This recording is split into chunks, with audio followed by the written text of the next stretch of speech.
It didn't start with a scream, or a shattered window, or a gun shoved in a teller's face. It started with a single line of code, executing silently in the dark. A digital hemorrhage, $50 million. Draining away, block by block, second by second. Thousands of people were watching it happen live on their monitors. The creators, the investors, the visionaries who claimed they were building the future of finance, they all sat there, frozen. They screamed into keyboards. They panicked in chat rooms. They desperately tried to pull the plug.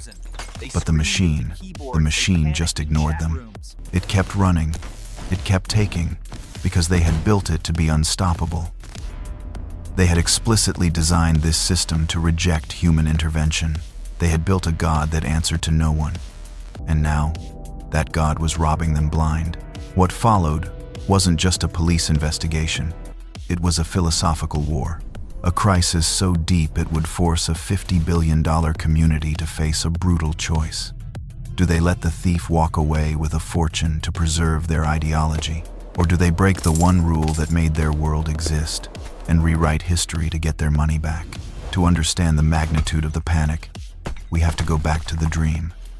This wasn't just about greed. It was about a new religion. The year was 2016. Ethereum was young, wild, and teeming with a specific kind of arrogance that only exists in Silicon Valley. The promise was simple. Humans are flawed, corruptible, and biased. So, why not replace them? Why not build a financial system run entirely by cold, hard logic? Enter the DAO, the Decentralized Autonomous Organization. It was pitched as the perfect corporation. No CEO, no board of directors, no human error. Just a massive, complex web of smart contracts living on the blockchain. If you wanted to invest, you bought tokens. If you wanted the organization to fund a project, you voted. The code would tally the votes, and if the math added up, the money moved. Automatically, irreversibly. The hype was intoxicating. It was the unsinkable ship of the crypto world. People didn't just invest, they poured their life savings into it. In just 4 weeks, the DAO raised $150 million from 11,000 investors. At the time, it was the largest crowdfunding campaign in human history. It held nearly 14% of all the Ethereum in existence. The creators were celebrated as pioneers. They believed they had solved the problem of human trust. They coined a phrase that would soon come back to haunt them. A phrase they repeated like a mantra. Code is law. The logic was absolute. If the code allows it, it is permitted. The terms of the contract are not written in legal jargon, subject to interpretation by a judge. They are written in solidity. They are immutable. Once deployed, not even the creators could change the rules. But in their rush to build a financial utopia, they missed something crucial. Code is written by humans, and humans make mistakes. Days before the launch, a few developers noticed something strange in the architecture. A subtle quirk in how the smart contract handled withdrawals. They whispered about it in forums. They pointed out that the complex interaction between functions could, theoretically, be manipulated. But the train was already moving too fast. The money was piling up too high. The audit reports were waved away, or promised to be fixed in a future update that hadn't arrived yet. They looked at their digital fortress, with its walls made of cryptographic algorithms, and they saw perfection. They didn't see the tiny, hairline fracture in the foundation, a fracture that was about to be found by a shadow in the crowd. The 17th of June 2016, a Friday morning. The crypto markets were waking up, coffee was being poured, and the charts were green. Everything was normal. Until the alerts started screaming. It began as a trickle, a series of transactions leaving the DAO's main wallet. Then, the trickle became a flood. In chat rooms and Slack channels, the developers stared at the blockchain explorer in disbelief. The balance wasn't just fluctuating, it was free-falling. Someone was draining the vault, but when they looked at the how, they didn't see a brute force attack. They didn't see a stolen password or a compromised server key. They saw the code doing exactly what it was told to do. The attacker had found the flaw that the auditors missed. It was a vulnerability known as a recursive call. To understand the elegance of this theft, imagine an ATM machine. In a normal transaction, you ask for $100. The machine checks your balance. It gives you the cash. Then, it subtracts $100 from your account. Step 1, Step 2, Step 3. Logic. But the hacker found a way to interrupt the machine between Step 2 and Step 3. They asked for money. The contract checked the balances. Funds are available. It sent the money, but before the contract could update the balance to 0, the hacker's code screamed, "Wait, send it again." And because the contract hadn't finished the first job, it thought the balance was still full. So it sent the money again, and again, and again, thousands of times per minute. The hacker was looping the withdrawal function inside itself, spiraling down into the code's logic, siphoning millions of dollars in Ethereum before the system could ever record that a single penny was gone. The core developers of Ethereum, including its wonderkind founder, Vitalik Buterin, were paralyzed. They were the architects of this world, yet they were locked out. They had designed the DAO to be autonomous. Remember? There was no admin button. There was no pause. There was no undo. They watched, helpless, as $50 million, 3.6 million Ether vanished into a child DAO, a replica wallet controlled by the attacker. Panic turned into chaos. The price of Ether plummeted. The flagship project was sinking. But then, amidst the fire, a message appeared. An open letter, posted anonymously to the community. It wasn't an apology. It wasn't a ransom note. It was a legal declaration. The attacker wrote, "I have carefully examined the code of the DAO and decided to participate in the feature explicitly coded as split function. I am making use of this feature and have received Ether completely legally." Read that again. The hacker wasn't admitting guilt. They were claiming to be the only one actually following the rules. They threw the community's own philosophy right back in their faces. You said code is law? Fine. This is the code. This is the law. I found a rule that lets me take the money. Therefore, the money is mine. It was a masterstroke of villainy. The hacker had turned the theft into a compliance issue. If the Ethereum developers intervened, if they tried to stop him, they would be the ones breaking the rules. They would be the ones proving that decentralization was a lie. The community was torn apart. Half the world looked at the hacker as a criminal mastermind. The other half looked at the code and whispered, "He's right." The attack eventually paused, not because the developers stopped it, but because the code had a built-in waiting period.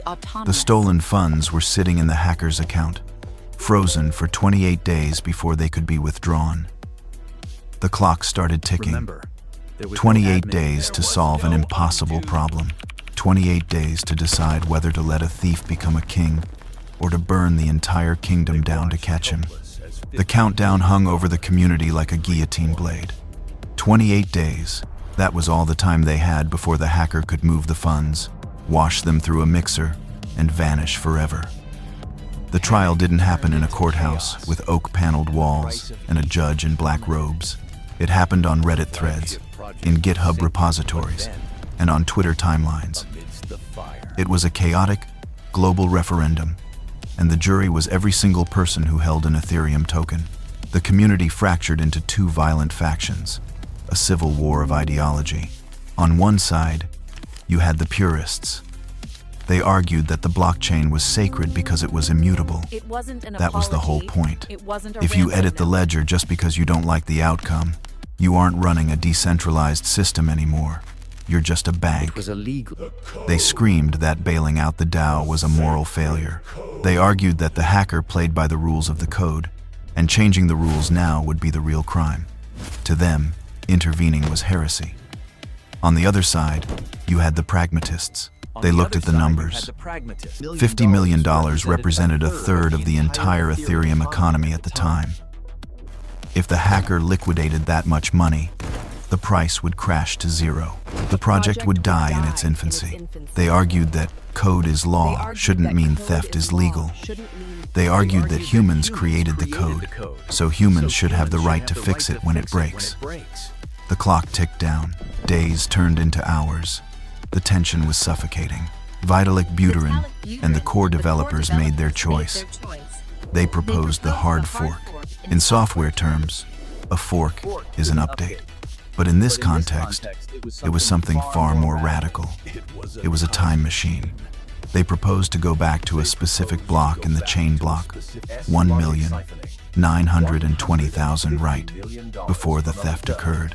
They would surgically alter the history of the universe. In this new timeline, the hack never happened. The money wasn't stolen. It was simply moved to a refund contract where the original owners could withdraw it. It was the Control-Z of the century.